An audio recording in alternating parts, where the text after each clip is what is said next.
So I just got done watching NBA Today on ESPN, and Malika Andrews and the entire panel were absolutely going off about the New York Knicks getting dominated in the second half by the Milwaukee Bucks as they lost this game 113-105. The Knicks went into halftime with 71 points on the board, and they had a comfortable 12-point lead, but they were outscored in the second half by 22 points to the Bucks. Malika said she's got a lot to say about this one, and she told herself she wouldn't get upset about October losses this year, but here we are only 4 games into the season, and she's genuinely pissed off with the New York Knicks. Hey, what's up, everyone?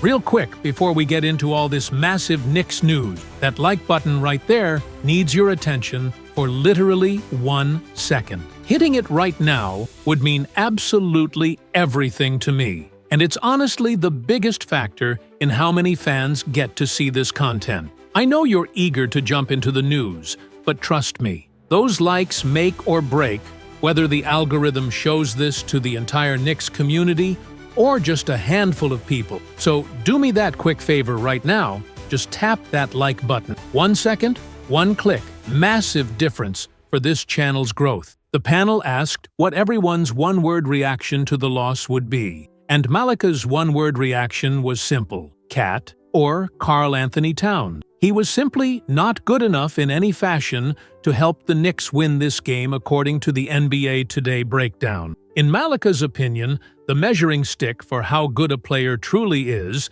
comes down to how do you affect the game in a winning manner when your shot is not falling. And Karl Anthony Towns had a massively negative effect on this game. It's one thing to not have your shot. That's going to happen over an 82-game season, but the panel thought his effort absolutely sucked. They thought he collapsed mentally. And once a couple of bad possessions happened, Towns let them snowball into a horrible overall basketball performance. Towns had 3 turnovers, but not just that. He also picked up 5 fouls. And in classic Karl Anthony Towns fashion, according to the analysts, they were dumb, stupid, unnecessary fouls. 4 fouls again in just the first 3 quarters for Towns, which killed the Knicks' ability to play him down the stretch. He didn't do anything at a level that was good enough to win this game. He was slow to close out on shooters. He allowed offensive rebound after offensive rebound for the Milwaukee Bucks. And when the Knicks tried to force-feed him and play through him in the third quarter, they watched their 12-point halftime lead completely vanish. Malika said she loves giving a good overreaction hot take. And if you want one here on October 28th, her overreaction is, it's going to be really hard to win an NBA championship with Karl Anthony Towns on this team. She gets it. It's only October 28th, and there's a long season ahead. It can happen, but it's going to be extremely hard to win it all with Towns as your second-best player. And then OG Anunoby. The panel thought he was a complete non-factor in this game on both ends. Look, they get it. It is an incredibly tall task to go out and guard Giannis Antetokounmpo for 35-plus minutes. It's even somewhat unfair to criticize OG for not stopping Giannis. But the facts are the facts according to the NBA Today crew.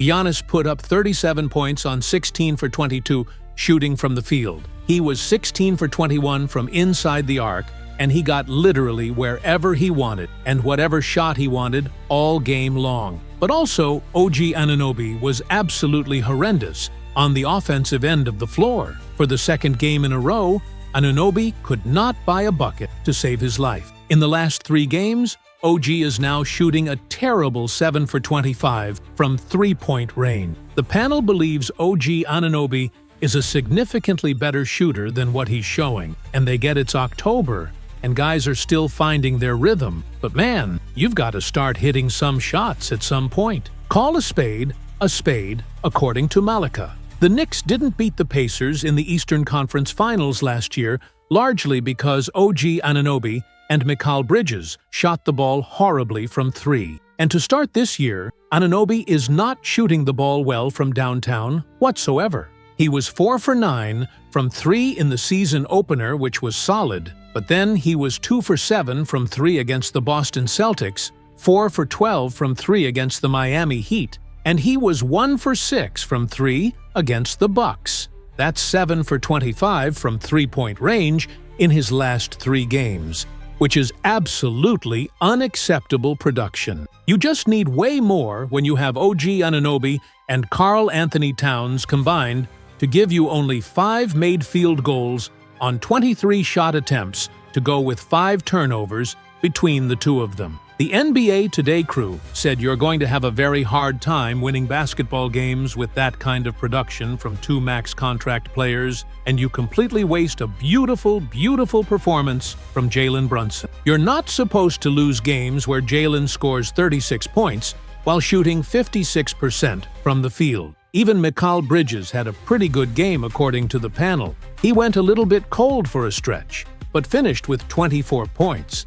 You got 60 points combined between Bridges and Brunson, and then Landry Shamet throws in another 16 points. The analysts emphasized you got 76 points total from Mikal Bridges, Landry Shamet, and Jalen Brunson, and you still lost the game. You're not supposed to lose games where Landry Shamet goes 4 for 9 from 3 shooting above 40% from downtown. Malika knows Josh Hart is struggling with his finger injury, and he's trying to battle back. But Hart went 1 for 5 from the field with 2 turnovers and finished as a -18 for the game. Josh Hart was a -18, which is just terrible. The panel quoted a football analyst talking about a defensive lineman. Teams don't respect you on the offensive end, Josh Hart took, and that is their biggest worry with him right now. He can't even really create as a playmaker because it's almost like the Rajon Rondo effect, except it actually worked for Rondo back in the day. Defenses just completely sag off Hart, and the dribble handoff actions just don't work at all. A very frustrating performance from the New York Knicks overall. The Knicks lost this game for a bunch of different reasons, and the NBA Today crew had already voiced their thoughts on a lot of those issues. At some point, the three-point shots are going to start falling more consistently for this team, but man, it is genuinely frustrating right now to watch them brick shot after brick from downtown, according to Malika. The New York Knicks started this game shooting 2 for 12 from three-point range. They then made 7 of their next 8 attempts to get hot, so they were 9 for 20 from 3 at one point, shooting really well. But then you close the game going only 4 for 20 from 3 in the entire second half, which is absolutely abysmal. While on the defensive end, the Knicks allowed the Milwaukee Bucks to shoot 41% from three-point range. The panel emphasized you cannot be a bottom 5 three-point shooting efficiency team while also being a top 5 worst three-point defense team. And right now, that's exactly what the New York Knicks are showing they are. The Knicks actually won the overall field goal battle and got 13 more shot attempts at the rim than Milwaukee did. The Bucks shot 54% from the field, while the Knicks shot only 42% from the field. This is supposed to be an elite offense, according to the analyst. That was the entire point of the moves the Knicks made. And look, the NBA Today crew doesn't think this game has anything to do with Mike Brown's coaching whatsoever. This loss has to do with OG Anunoby not being good enough. This has to do with Karl Anthony Towns not making his shots.